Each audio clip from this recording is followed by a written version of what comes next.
Hello students. Last video में हमने finish किया था बेसिस, और उससे पहले के वीडियो में हमने फिनिश किया था एसिड्स। वो आप इससे पहले के लेक्चर 1 और लेक्चर 2 में आप देख सकते हो। आज जो हमारा टॉपिक है that is dilution of acid and base.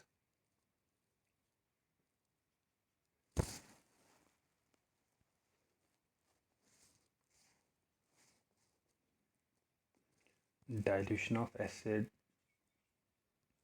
And base. इस टॉपिक को पढ़ने से पहले हम देखेंगे व्हाट इज़ कंसंट्रेशन, क्योंकि कंसंट्रेशन जब हमें पता होगी तभी हम डाइल्यूशन समझ सकते हैं। तो पहले हम देखेंगे concentration. What is concentration of acid और base. Concentration means number of moles of, for example acid के लिए हम देखेंगे, अगर acid concentration means concentration of यानी number of moles of H positive ions पर यूनिट वॉल्यूम, यानी H पॉजिटिव आयंस कितने हैं इसके एक वॉल्यूम में, वो वॉल्यूम हम ml में ले सकते हैं, लीटर्स में ले सकते हैं, उस यूनिट वॉल्यूम में कितने H पॉजिटिव के मोल्स हैं, that is concentration of acid. Similarly base के लिए number of moles of OH negative ions पर यूनिट वॉल्यूम। फॉर एग्जांपल यहाँ पे हम एग्जांपल के थ्रू इसको समझने की कोशिश करेंगे। अगर हम कहेंगे किसी एसिड की कंसंट्रेशन 1000 है, उसका मतलब क्या हो गया? उसका मतलब हो गया उस एसिड सॉल्यूशन में 1000 मोल्स ऑफ H पॉजिटिव हैं उसके पर यूनिट वॉल्यूम में। फॉर एग्जांपल वो यूनिट वॉल्यूम हम लेंगे लीटर में, यानी उसके 1 लीटर में 1000 moles of H positive ions हैं, that is the concentration of that acid is 1000। Similarly base concentration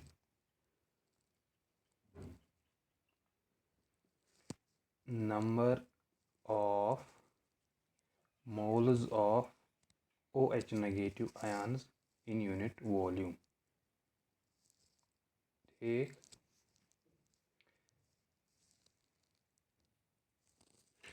for example अगर हमने जो भी हमने एग्जांपल ली 1000 कंसंट्रेशन किसी एसिड की, 1000 moles of H positive per unit litre.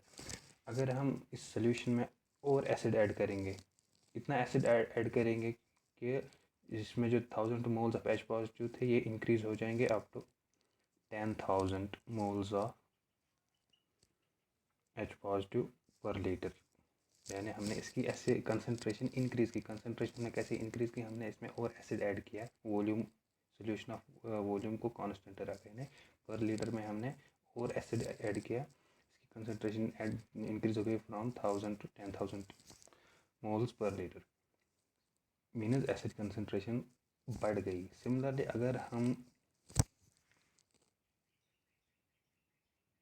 इसी एसिड में जो ये था 1000 मोल्स, इसी कंसंट्रेशन में हम वाटर ऐड करेंगे। वाटर कितना ऐड करेंगे? फॉर एग्जांपल 1 लीटर था, हमें हम और 1 लीटर ऐड करेंगे 1000 और 1 लीटर ऐड करेंगे इस कंसंट्रेशन में,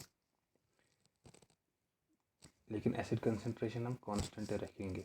एसिड कंसंट्रेशन नहीं, मतलब number of moles of H positive हम कांस्टेंट रखेंगे। हमारी नई कंसंट्रेशन कितनी बन जाएगी?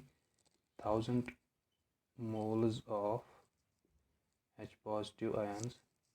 पहले हमारा था वो 1 लीटर ऑफ सोल्यूशन, अब हमने 1 लीटर वाटर ऐड किया और सोल्यूशन का वॉल्यूम डबल हो गया इन 2 लीटर। यहाँ पे इसको सिंप्लीफाई करेंगे, ये हो जाएगा 500 moles of H positive per litre. यानी यहाँ पे कंसंट्रेशन क्या हो गई? डिक्रीज, 1000 से लेके 500। यहाँ पे कंसंट्रेशन हमने इंक्रीज़ की बाय एडिंग एसिड, यहाँ पे कंसंट्रेशन डिक्रीज हो गई बाय एडिंग वाटर। ठीक, ये जो है decrease in the concentration of the acid solution by adding water is called dilution, ठीक, डाइल्यूशन क्या है? डाइल्यूशन है एसिड की कंसंट्रेशन को कम करना by adding water to it. Is dilution. So अब हम इसको लिखेंगे, पहले हम लिखेंगे concentration of acid and base, then we will write down dilution.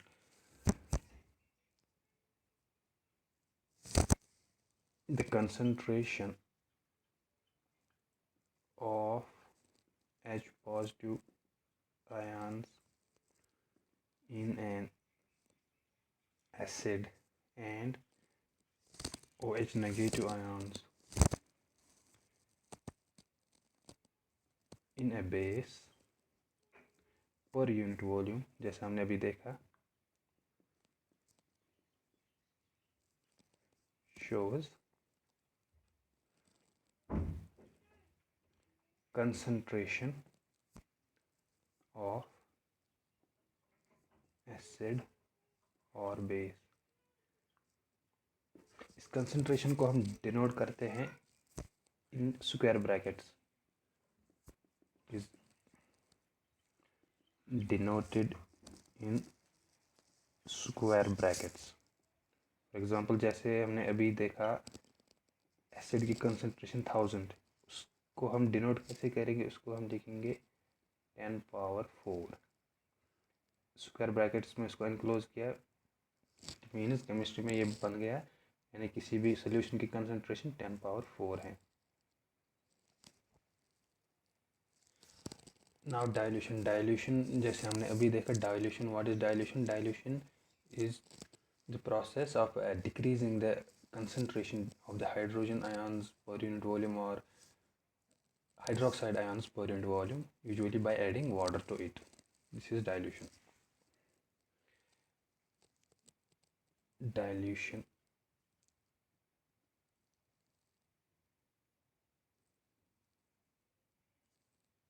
is the process of decreasing H positive or OH negative concentration in acid or base respectively by adding water. Dilution जो process है, dilution ये exothermic होती है, it's always exothermic. Exothermic मतलब जब भी हम इस प्रोसेस को करते हैं, जब भी हम एसिड या बेस में वाटर ऐड करते हैं, वहाँ से हीट निकलती है, हीट बाहर निकलती है। यानी अगर आपने लैब में कभी एक्सपेरिमेंट में या स्कूल में कभी किया होगा, एसिड में जब भी वाटर डालते हैं वहाँ से हीट निकलती है, दैट हीट निकलना, that is exothermic process. Dilution is exothermic process. This is all about dilution. Now हमारा next topic जो that is strength of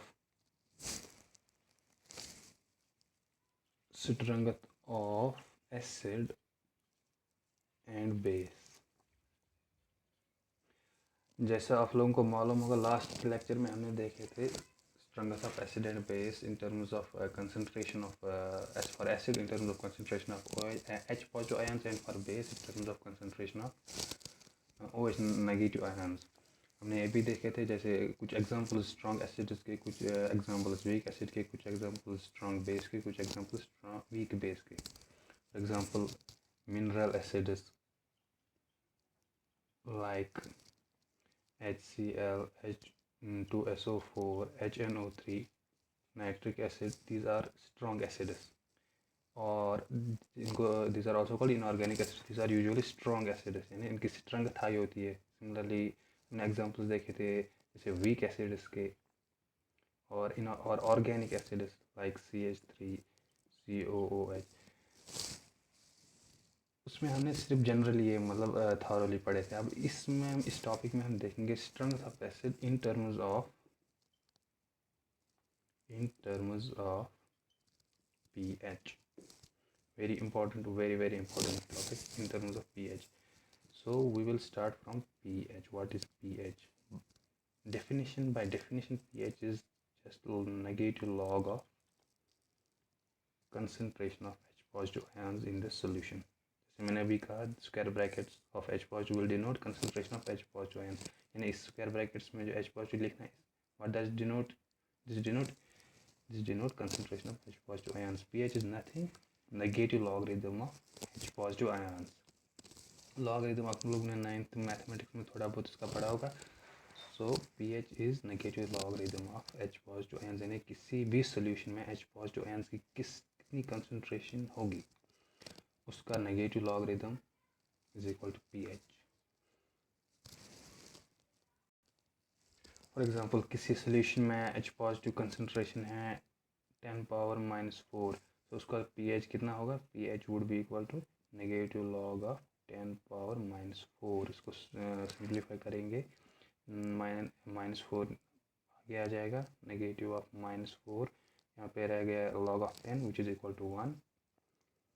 pH is equal to 4. Means अगर किसी सोल्यूशन में 10⁻⁴ कंसंट्रेशन होगी H पॉजिटिव आयंस की, उसका pH कितना होगा? 4.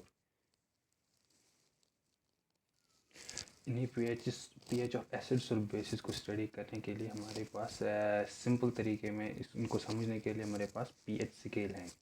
pH स्केल 0 से 14 तक स्केल बनाई गई है.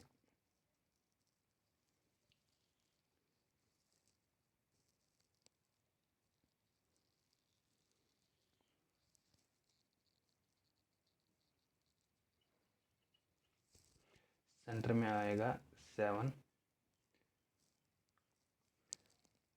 अभी हमने देखा pH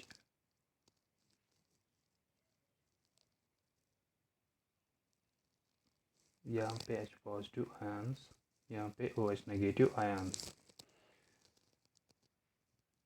जितना pH ज़्यादा होगा किसी सोल्यूशन में, मतलब उसमें OH के कंसंट्रेशन ज़्यादा होंगे और H पॉजिटिव के कंसंट्रेशन कम होंगे, यानी वो सोल्यूशन बेसिक होगा. जितना हम लेफ्ट आएंगे उतना pH कम होता जाएगा, और जितना pH कम होता जाएगा मीन्स उतने ज़्यादा H पॉजिटिव होंगे उस सोल्यूशन में. किसी सोल्यूशन में pH अगर 1 होगा 2 होगा, मतलब वो यहाँ पे अगर हम 2 लेंगे फॉर एग्जांपल किसी, मतलब वो यहाँ पे आ जाएगा, यानी यहाँ पे आएगा, मतलब यहाँ पे उसमें ज़्यादा H पॉजिटिव यानी कंसंट्रेशन होगी और OH की कम होगी, यानी नेट उसमें ज़्यादा क्या होंगे? H पॉजिटिव, यानी वो सोल्यूशन एसिडिक होगा. ठीक. द सेम अगर हम किसी सोल्यूशन का pH 13 लेंगे, फॉर एग्जांपल 13 आएगा यहाँ पे, उस सोल्यूशन में इतना पार्ट यानी मैक्सिमम पार्ट उसमें OH नेगेटिव होगा और H पॉजिटिव बस इतना. मीन्स मेजर पार्ट उसमें क्या होगा? नेट OH नेगेटिव आयन, यानी वो सोल्यूशन क्या होगा? Basic in nature. अगर किसी सोल्यूशन में, अगर किसी फॉर एग्जांपल सोल्यूशन का pH 7 है, ये जो लाइन है ये यहाँ पे सेंटर में आएगी, या फिर मैंने रफली बनाई डायग्राम, यहाँ पे सेंटर, यानी उसमें जितने OH नेगेटिव आयन्स होंगे उतने ही H पॉजिटिव आयन्स होंगे, यानी ये नेट उसमें क्या होगी? 0 कंसंट्रेशन ऑफ इधर H पॉजिटिव और OH नेगेटिव, यानी वो न्यूट्रल होगा. कि फॉर एग्जांपल वाटर का pH जो होता है वो 7 होता है, उसमें OH पॉजिटिव और OH negative ions same number में होते हैं, और नेट वो होता है न्यूट्रल, ना वो एसिडिक होता है ना वो बेसिक होता है.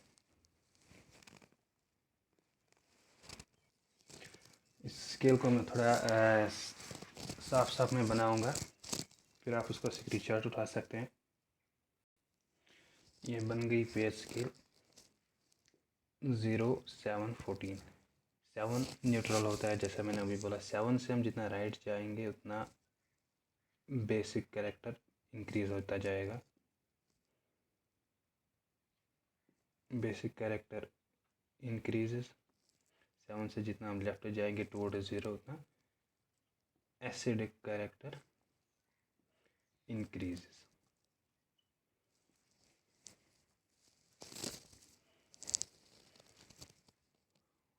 So for वाटर के लिए pH कितना होगा? 7. For acids pH less than 7 होगा। अगर pH किसी का 1 है और pH दूसरे सॉल्यूशन का pH 2 है, मीन्स ये जो pH 1 pH उस सॉल्यूशन का जिसका 1 pH है, that is more acidic then pH of other solution जिसका एसिडिटी ऑफ सेकंड सॉल्यूशन जिसका pH 2 है। मीन्स यहाँ पे जो सॉल्यूशन होगा जिसका pH ये होगा उसकी एसिडिटी ज़्यादा होगी देन दिस सॉल्यूशन। ठीक, और basis pH is greater than 7। For example अगर कोई सॉल्यूशन है जिसका pH 13 है, कोई सॉल्यूशन जिसका pH 12 है, 13 वाला pH जो है 13 वाला सॉल्यूशन जो है अब उसकी जो बेसिसिटी है that would be greater than this solution because it comes towards more right towards 14 and 12।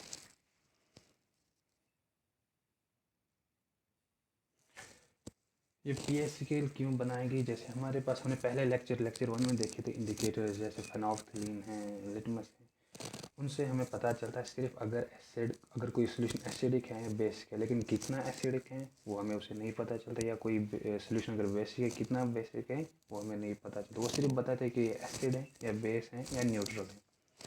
pH scale से हमें पता चलता है अगर किसी सोल्यूशन का pH जैसे 5 है, किसी का 1 है, हमें पता चलता है 5 भी एसिडिक है, 1 भी एसिडिक है, लेकिन 5 is weak acid, 1 is strong acid. इससे हमें वो स्केल के अकॉर्डिंग हमें ये सॉर्ट आउट होता है कि कौन कितना एसिडिक है, कौन कितना बेसिक है। सॉरी यहाँ पे मैं भूल गया, यहाँ पे OH concentration of H positive, ये आप ऐसे देखेंगे अगर किसी सोल्यूशन का pH 5 है, फॉर एग्जांपल 5 यहाँ पे आएगा, फिर आप यहाँ पे लाइन ड्रा करेंगे और उस 5 सोल्यूशन में इतना पार्ट H पॉजिटिव होगा उसमें और इतना पार्ट OH नेगेटिव होगा। मीन्स ज़्यादा पार्ट H पॉजिटिव है, ज़्यादा part H positive mean net उसमें आधे न्यूट्रलाइज करेंगे OH को, लेकिन नेट कितना रहेगा H पॉजिटिव रहेगा। मीन्स वो नेट एसिडिक होगा क्योंकि मेजर पार्ट उसमें H पॉजिटिव है। सेम वे अगर हम यहाँ पे चेक करेंगे pH फॉर एग्जांपल 11 वाला, यहाँ पे लाइन ड्रा करेंगे, उस सोल्यूशन में इतना पार्ट OH नेगेटिव का होगा और इतना पार्ट H पॉजिटिव का। मीन्स मेजर पार्ट कौन सा है, OH नेगेटिव और H पॉजिटिव बोथ में। नेट क्या होगा उसमें, OH नेगेटिव कंसंट्रेशन ज़्यादा होगी, यानी वो बेसिक होगा, वेरी बेसिक होगा। Now our next topic is universal indicator.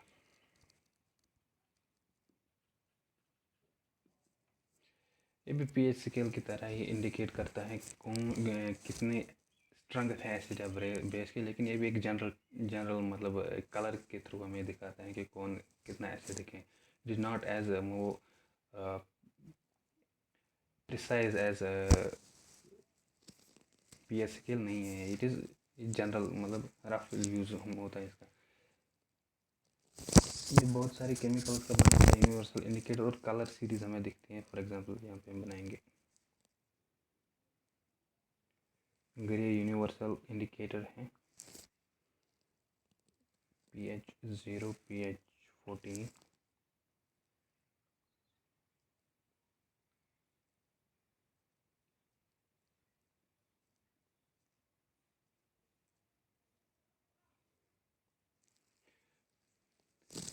अगर सॉल्यूशन का pH 14 होगा तो इसका कलर निकलेगा पर्पल। अगर सॉल्यूशन का pH 13 होगा देन इसका कलर दिखेगा violet. pH is 12, color will be dark blue. If pH is 10,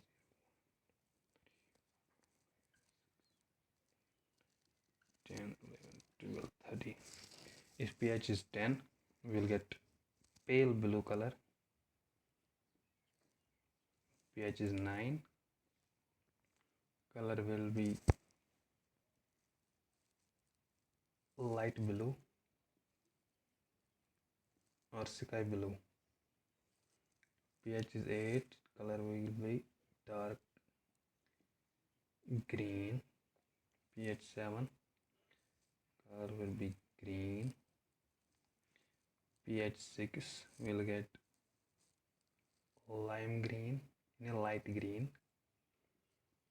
pH 5, color will be yellow.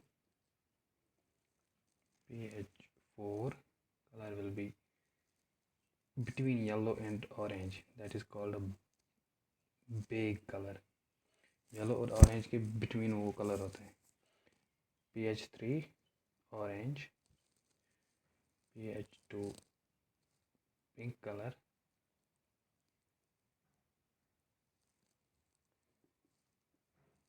and pH 1 red colour.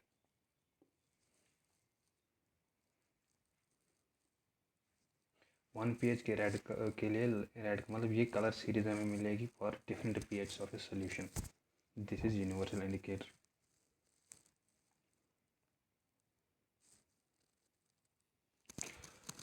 So universal indicator, it is the combination of many indicators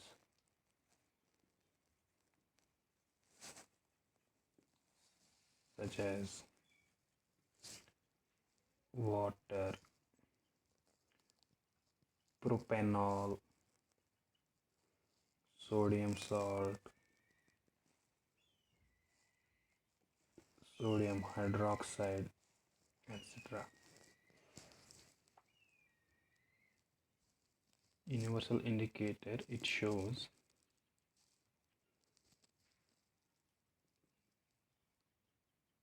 different color range, different color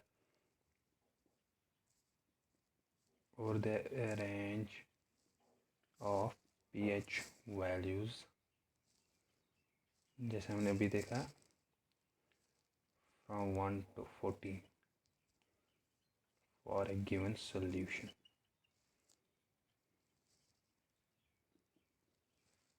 Universal indicator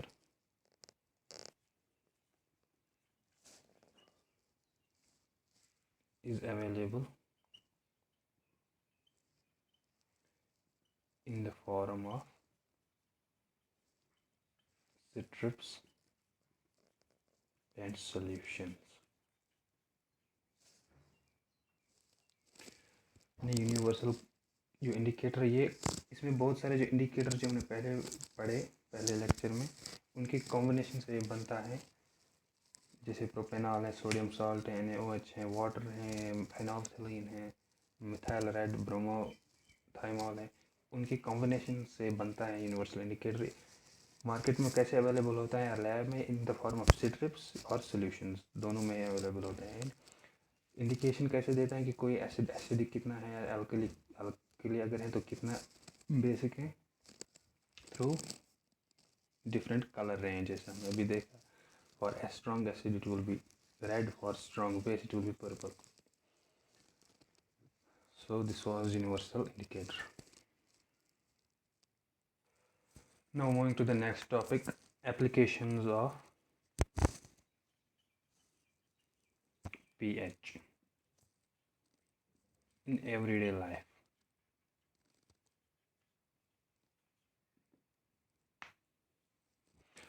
First application as per our textbook, pH in our digestive system.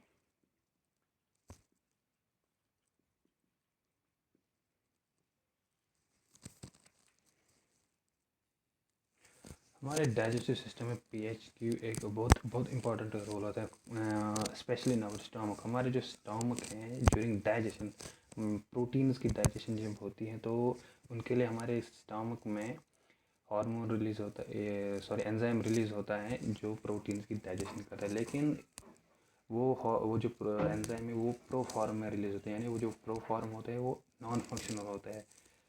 वो functional कब बनता है? जब वो acid के साथ interact करेगा वो कौन एसिड होता है, HCl है, हाइड्रोक्लोरिक एसिड होता है हमारे स्टमक में। जब वो non functional form of enzyme HCl के साथ इंटरेक्ट करेगा ओनली सिर्फ तभी वो फंक्शनल फॉर्म में कन्वर्ट होता है, जिन्हें वो प्रो एंजाइम से फिर फंक्शनल एंजाइम बन जाता है।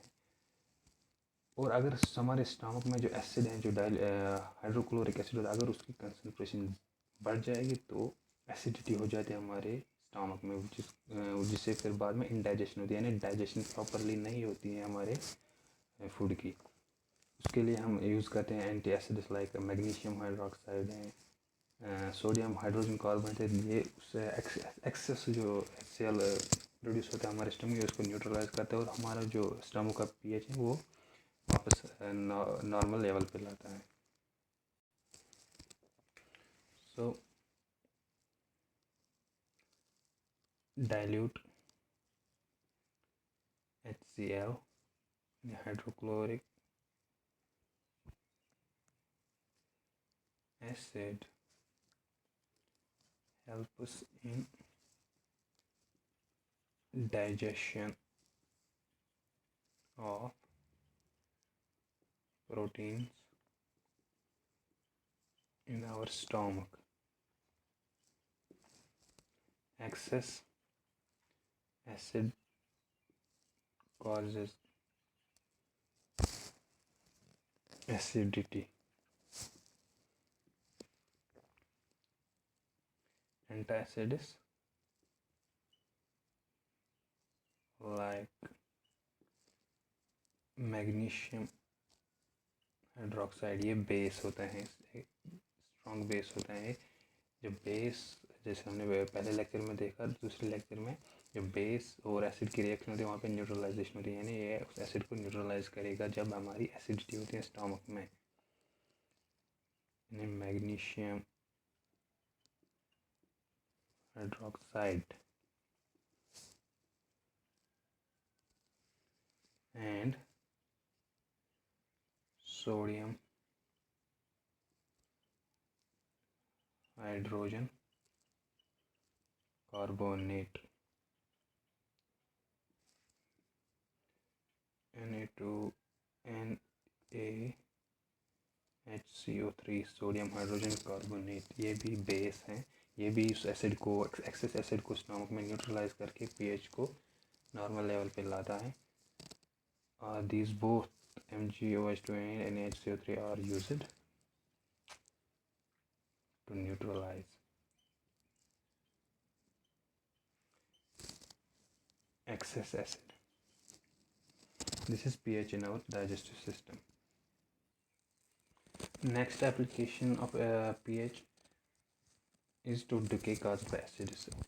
टूथ डिके यानी जो हमारे टीथ जो है, इसमें जो इस पे जो एनामल होता है, जो आपने बायोलॉजी में पढ़ा होगा, उसका जो अमाउंट है वो धीरे धीरे कम होता जाता है, उसी को कहते हैं, यानी उसका अमाउंट जो decrease in which is called tooth decay. Tooth decay is the decrease in the amount of enamel of the teeth.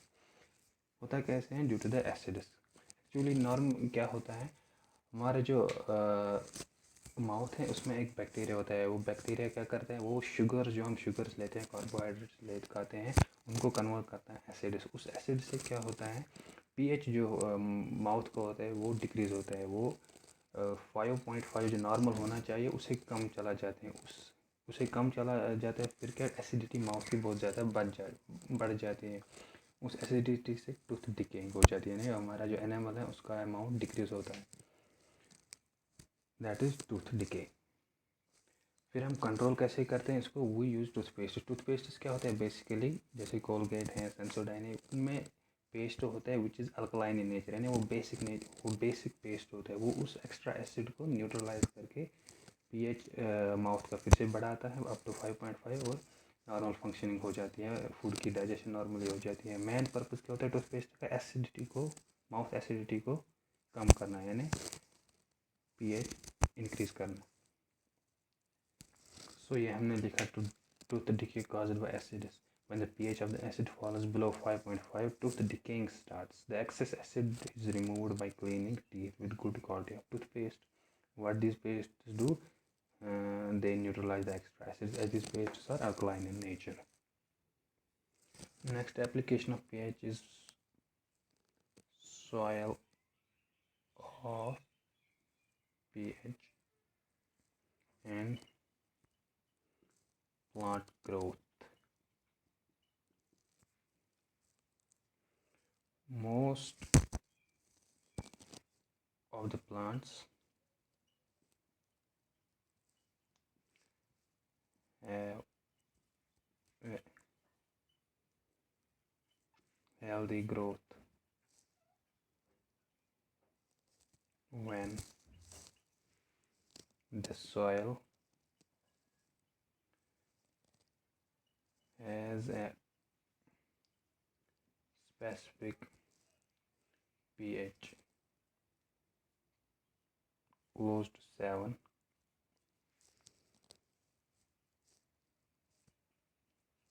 range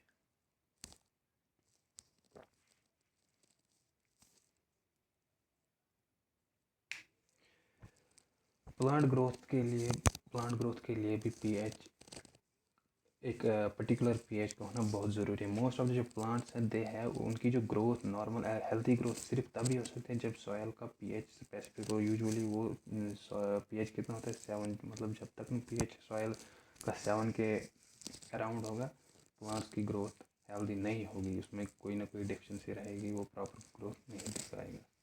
this is the importance of pH in plant growth. तो एक बार हमारा आज का lecture, next lecture हम continue करेंगे next video में, उसमें हम साल्ट स्टार्ट करेंगे। सो स्टूडेंट्स, अगर आपको ये वीडियो अच्छा लगा होगा तो please like the video and share it please, and also subscribe the channel.